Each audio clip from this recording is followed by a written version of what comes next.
For clicking on this video. Hey my people, thank you for clicking on this video. My name is Becky Masai. In today's video, I have someone special. As you can see, I let him introduce himself and then tunaongea kidogo tu, sawa? Hello, mimi naitwa Hariji. I'm a musician and right now me feel like singing. Yo, me know say some people don't know. Me a feel baga chat, sing a song. Me wagwan, you know, me not say nothing. Me not say nothing. So naitwa Hariji na niko hapa hivi and ni kubonga tu kimbiti tu nasembe tema yamba tale umekumbu tu jahamba tapa kusembe tema alafu kisembe tema wamba tatu wanasembe tema vimbitile ulisembe tema kama imbiti hivyo so, unasikimbitia na sielewi ya lugha gani inaitwa shembete. Yeah, ni ya mavijana batana yani ni ya wadogo wale madogo wale. They are just like teenagers, young guys, maybe 20, 25 around there. Okay, so you are a gospel artist? I'm a gospel artist and a motivational speaker or transformational speaker. I train people on how to think. Many people don't think. Yeah, many people don't think. Many people, they have the thoughts of others. The thoughts of others, because most of the times when you are growing up, your mother is part of the first team to put their thoughts in you. So her thoughts she puts in you, your father's thoughts they put in you, and most of the times tunakosa chekecheo, tunakosa a way of saving the thoughts, so that now number one, to understand the thoughts that were put in us. Hizi mawazo zile kwa ndani yetu ni mawazo poa ama ni mawazo mbaya, unanielewa distinguishing. So nobody maybe gives us a proper guiding system or a pattern or a system, right, really, of how to save ISO. Then again, we continue to, as we get up and as our upward mobility in our lives, as we grow up, what happens is that so many other sources are putting thoughts. Even wewe saizi kwa channel yako una put thoughts kwa wasi flani, you're expending content. Na hii content una expend, what happens is that hii content ukiwapea thoughts zinaingia. Unaelewa uko ndikni, theini, ndani yao. So now ask yourself, when do you ever think for yourself? Because other people have done all the thinking for you. Why? Your teacher aliarrange curriculum na syllabus akakuja akakufunza. Na ukapita kulingana na kile alikufunza. So ungeandika kitu yote nje ya Kenya alikufunza, hauko sawa, uko nje sababu ni Kenya alikufunza. So others have been downloading. When do you ever take time to think for yourself? Because sometimes your life may not be, the content you receive from others may not serve you best for your life. So sasa unahitaji wewe mwenyewe ujithinkie thoughts zako for the trajectory, ama like right now I'm thinking how to build your channel. Yes, learn from others, but umeanza ku understand hata kama a white person maybe did a video on YouTube on how to build your channel, umekuja ukapata kwa ground vitu ni tofauti. So what do? You start thinking your own thoughts and customizing zile alikuambia, unaanza kuzicustomize. That customization is thinking for yourself. So part like you, maybe kudos, you've been thinking for yourself. Na pia kuna ile ya peer pressure, mtu atakuforce fanye kitu, fikiria in a certain way. Like, do you also deal with that? It's peer pressure. Peer pressure means the person who is being influenced is a weak vessel. Understand?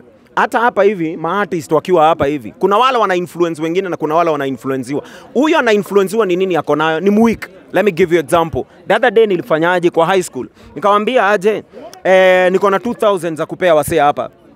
Wale watafanya kitu ndawaambia, wakatokea. Nikasema nimeongeza 10,000, wakatokea, nikaziekelea kwa meza. Nikasema nime raise 200,000. Ni ya girls school. Wakatokea mbogi karibu wote sasa. Nikamwambia nao zimpale mbele kwa stage in a hall. Nikamwambia okay, what I want you to do, geukeni. Wakageuka. Inueni mikono juu, wakainua. Sukumeni hiyo wall ianguke na hapo.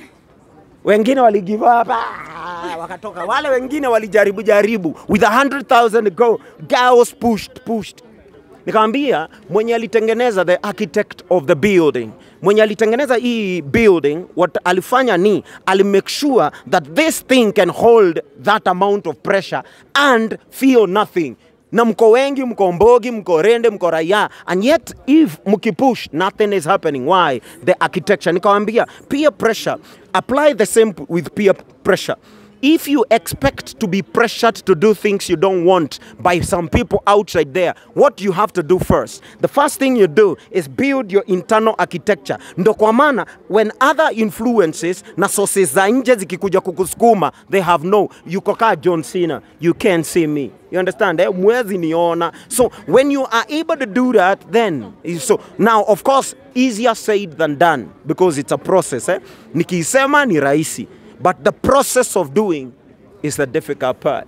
Unihariji. Ulikuwa sema unajua mtu umemskimbitia. That is very powerful, by the way. Yeah. I'm proud of you. Thank you very much. Yeah, Thank you. You're also a musician. Yeah, I do music. I have I've done music over the years. I'm the guy who started the young persons industry ya muziki. Mimi ndo niliombeaga hawa wase kina Raf, kina Daddy Owen wakaokoka, nikawahubiria kwa club. Mimi ndo nilihubiria I think almost anybody who was on the secular then wakakuja, so I'm the first gospel artist were this kind of music. Mira say nama got down when that was my first song. Mira say nama got down when Jesus come back down. Na the boring ding dong and they all be dancing. Mira say na they never got down. Harry G said that time. Mira take back nothing. Yeah, you're really gifted with everything. Thank you very much. Wow. Thank you very much. And now about the music being said that it's not paying. It is not paying. It is not paying because you see, the artist has the production part of the music. Higher. The distribution part of the music, kuna mikora. So now, once you make something, you need to distribute it. You don't have the muscle or the mechanism or the machine for distribution. Somebody else owns the machine. Now, the one who owns the machine either can be mkora this way. They can be just straight up a thief. Steal it from you, distribute it, pay you nothing. Yeah. Higher. The other one is take it from you, pay you a little, charge more here, pay you very little. So you stay poor, they get rich, and the customer, the final product, gets. Others are just bootleggers. People who just siphon the music, they download from other sources where the music, nobody gets paid. Maybe the one who gets paid is mtu ka machine mahali fulani ameweka, ka computer mahali fulani, that person is getting paid, but nobody else is getting paid. So now, when there can be a system of payment that everybody, you produce the music, and probably you have the money or the mechanism to produce the music. Then the distributor is an honest person, distributes to the best of their capacity, then pays you well to be able to not do any side hustles. And if you do side hustles, you're doing investment. You are now an investor.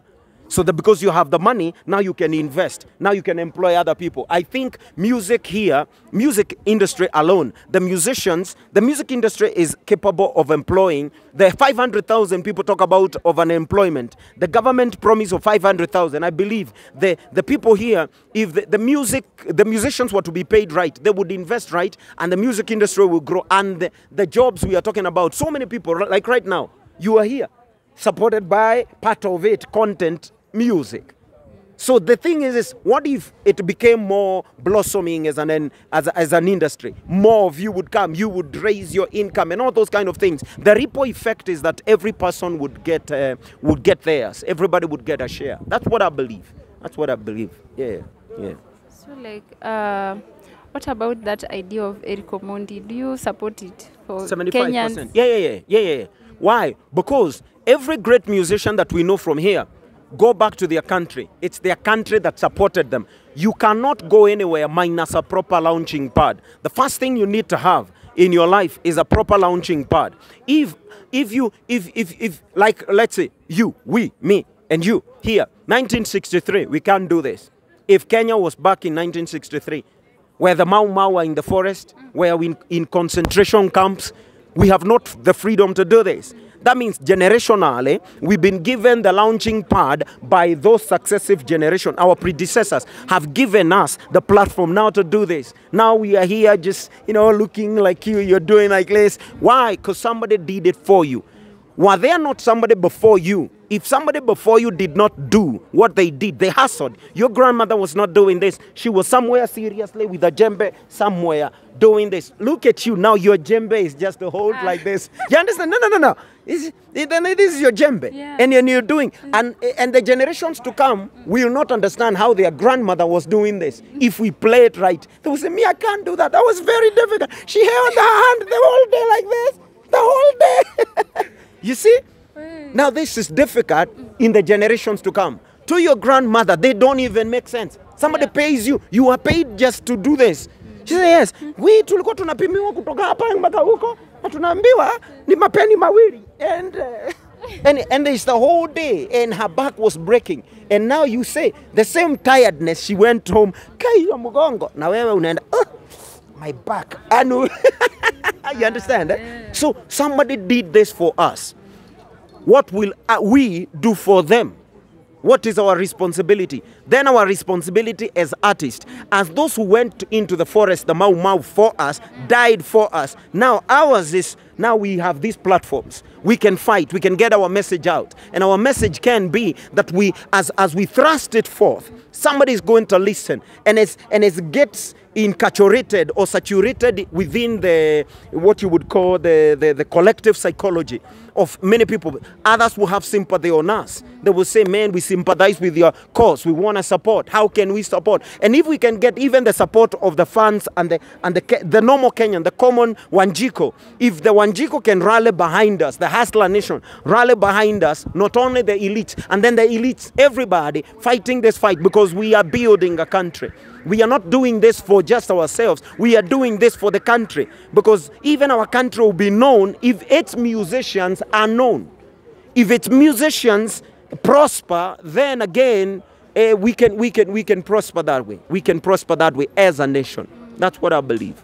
That is my belief. Yes. That's really nice. And what about that issue of Kenyan musicians are not going outside to perform, like the way Nigerian musicians come? Like, what's the problem with that? It's not Kenyans. You see, you first dance a yard before you dance abroad, right? Because if the yard, unaenda kudance hivi, unaanguka chini, unaenda kudance, inateleza, the yard. So you're in the yard trying to dance. The abroad, if they look at you, they're seeing somebody who can't dance. But you have the moves. I got the moves, but the floor does not allow me to show my move. Right now, Nigerians, their floor is good. Their yard is good. They were able to be given the environment it takes, the conducive environment, because environment enhances growth. You want to grow, you need a proper environment. Minus the right environment, then growth becomes hindered. Retarded growth is what you get. Kenyan's music is getting retarded growth. And it's not retarded growth from the content part of it. Okay, there might be some challenges on the content, but I believe msanii kabla ingia studio, man, huwa msee amejitambutu. That guy has really done his thing, man. He's done his homework. You understand? He's done his homework. He's doing his flow, his lyrics and all of that. Then he goes to the studio. He does this, you know, everything. If you listen to the beat, man, you can walk to the beat. But unfortunately, kutoka sasa hapo ikianguka kutoka hii fence iende upande ule, now the distribution, the TVs, the radio stations, kuisha maneno, amekufa, kufa makanga, kufa dereva. So now Nigerians can go out because they first prospered. How do you go out right now? Umeenda Uganda kuperformia nani? Muziki yako ijulikani Uganda. One day we were surprised. Tulikuwa tumehit Kenya sana. Ngoma yangu moja inaitwa Gongong, tulifanya na Rafton. Gongong, no cardido, all of a sudden now somebody come, Jesus Christ, Return of the King. Big tune. Ngoma imehit Uganda. Tunatembea huku Nairobi kila mahali, hey Hariji, hey ni aje Hariji, yeah, I saw you on TV. But tukaingia Uganda streets. Nobody recognized us. Nobody can, because our faces have not sold abroad. Who is supposed to sell them? First, we cannot be sold abroad wakati mikora iko kwa backyard. Kwanza tumalize mikora kwa backyard. If we grow here, growing here means what? We grow here, then abroad is automatic. Dance a yard before you dance abroad. If we are successful here as musicians, what will happen is automatically then we will be successful outside there. Nigerians are successful. They got their backyard support. They are supported heavily kwa nyumbani. With that kind of heavy support, then outside there it's automatic. amekubalika kwa hata sisi wacha tumkubali. Sasa wanasema, yani it's like saying huyu ni wangu. Give you example. And I don't know how I do it even on camera, but give you example. How is it that if you look at who is getting interviewed the most, is faces already known. Those are musicians. I know musicians that are sitting there. Nobody is interviewing them. It's not that they don't have content. They have really great content. Some of them even got better content than their stars. But ain't nobody doing that. Why? That's exactly it. Even you don't want to interview somebody here. You're not going seeking for somebody who, even when I came, what were you? And no, yeah, it's true. You're already on set with the... No, before that. You understand what I mean? So what I mean is this, before you know somebody, it's hard to, because you don't know. And sometimes it's not your problem. Ugandans don't know Kenyan musicians because they don't know them. The days of Ogopa DJs, Kenyan musicians were going everywhere because they were known everywhere. Because music was working to some extent. There was something that was working. Now, even that which was working doesn't work anymore. It doesn't work anymore. So we are doomed. Mambo ni mingi, lakini hatuwezi maliza leo. You have a lot to say, by the way. I talk 10 hours a day. Because of time. Yeah. Pardon? I am paid to talk 10 hours a day. Wow, yeah, for real? Yes, I will look for you we talk for groups. hours. Yeah. So, yeah. Okay, one thing, the last thing I want to ask you, what are you going to tell them? Like, now, maybe media or your message about the music industry, what's your advice? HMHK. Help me help Kenya. If you help msanii, umesaidia Kenya. Yeah. Saidia msanii, saidia Kenya. Yeah. You don't have to do much. Ukisaidia msanii, umesaidia Kenya. Huo msanii ni nani? Huo msanii ni mtu ambaye atarudi mtaani, ndiye atakuja kwa kaya adanunue gari. Ndio mwenye ataandika producer, ndio mwenye, yani saidia msanii usaidie Kenya. Msanii ndo atajulikana abroad, wanasema wasanii wa Kenya. With good name ya wasanii in good name ya Kenya. Kama venye tuwajulikana kwa maua na coffee. The same way another product. Jamaican, tujui anything, what comes from Jamaica? Hatujui ni wasanii. Tunajua wasanii. Jamaica hatujui juu ya kitu ingine. One thing. Wasanii. Tulijua the other day juu ya Usain Bolt, right? But tunajua tu only for one thing. They have Bob Marley. They have reggae artists. They have sijui who. Why can't we be known? And we have the brains, we have the talent, we have the industry, we have the goodwill of the people. The only thing we don't have ni mikora fulani ambayo wamekaa pale hivi kuibia msanii. So if we do that, if we remove these several guys and streamline a few things, and I thank God that our President Ruto, Rumbu Tuto, amesembe tema tumbu tuko sambatawa. On that front, he's doing it really well. Yeah. So if we do it really well on that front, I think everything else is background noises. Yeah. Thank you so much. I appreciate for having you in my interview. Yeah, and I hope Wakenya wata concentrate ama watakubali ni nyinyi. See, now you got the content. Sasa ni kuitupa huko. Sasa hii kitu ni kuitupa huko. Ukiachilia kwa mtandao, wakiona wasikie plea ya wasanii, Harijia amesema, sijui Rafa amesema, Daddy Owen amesema, tumesema. Na wasanii wamesema, Jemima Thiongo amesema, sijui nanio anaitwaje, Esther Wahome amesema. When everybody has said, I'm thinking all these are voices. Na kwa nini nyimbo zetu zinasikizwa? Zinasikizwa sababu wanatupenda tu na wanapenda Kenya. For the same reason, I believe they're going to do more. So, Eric Omondi aendelee kufanya Kenya hapa? Eric Omondi aendelee, but hopefully kama anaifanya si kwa kiki peke yake. Unaelewa Anaweza kuwa Eric Omondi anaifanya kwa kiki kutafuta clout. Kama ni hiyo, aachane na sisi.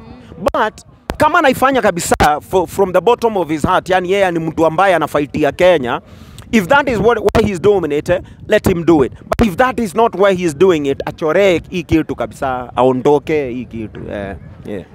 Thank you guys. Are you still shooting? You're so tired. Okay guys, thank you so much for watching. My name is Becky Masai. Subscribe for more videos. Bye.